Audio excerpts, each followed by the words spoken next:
All right, so Rane 1, MK2, we're going to get the faders out and doctor them up a little bit. So I already took the knobs off the 3. So basically just pull those off. There's 1, 2, 3, 4.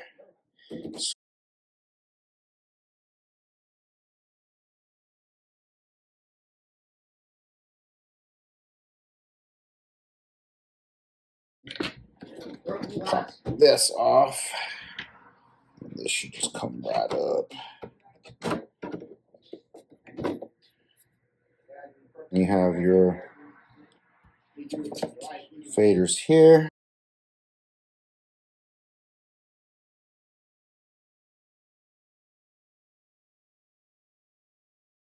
Just pop this open. Okay. And then basically all you got to do is just pull this little guy out like this. All Boom. Right. Okay. So what we're going to do is we're going to clean these bad boys real quick. The main difference between the Mag 3s and the Mag 4s was the actual magnet. So see how small the magnet is here? Oh, yeah. On the Mag 3s, the magnet was like way bigger. And what ended up happening was everybody was like, it's too heavy, it's too heavy.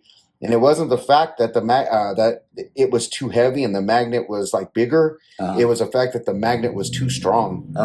Even if you loosen the little screw up here, you know, for the resistance, the magnet was so strong that it didn't matter, dude. It just stayed heavy.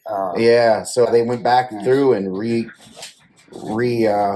it because at one point in time I was trying to make the Mag 3s lighter. Yeah. So I actually popped the magnet out and I tried to put my own magnet in there.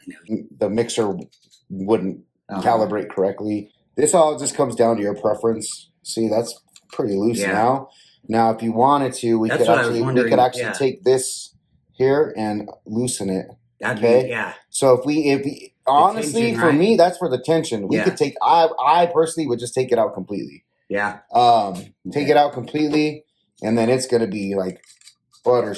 Okay. Smooth. Yeah, that's exactly what I want. Yeah. So that's what I would do on that. Nice. Then is you just take a couple of little drops here. Okay. 2, 3, 4, and then a little bit on this middle bar. Nice. It doesn't really even touch that bottom bar. It's mainly the big bar. That bottom bar is there is just basically for keep it in place. To keep it, yeah. Okay. And then once we do that, work it back and forth, dude. Look at that. It's nice and smooth. And all we gotta do is pop this bad boy back in.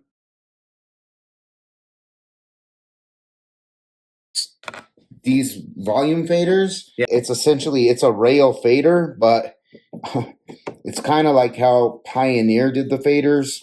So it's not a non-contact fader. It still runs on a rail.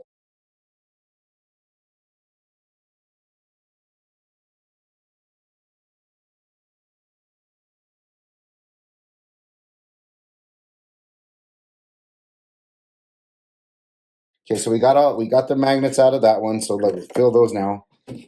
Oh yeah, a lot better, right? Yep. It's the first time I've actually got to look inside here and see what these faders look like because I knew they weren't Mag 4s. Yeah. I knew the mixer or the crossfader was a Mag 4, but I knew these other ones weren't. So they call them like precision faders, I think is what they call them. I'd have to double check on that again. Now all I need to do is put a little bit of lube on here. These ones aren't as easy to get to. That's kind of weird. So it almost seems like you have to take this whole. Yeah, it looks like that whole plate has to come off.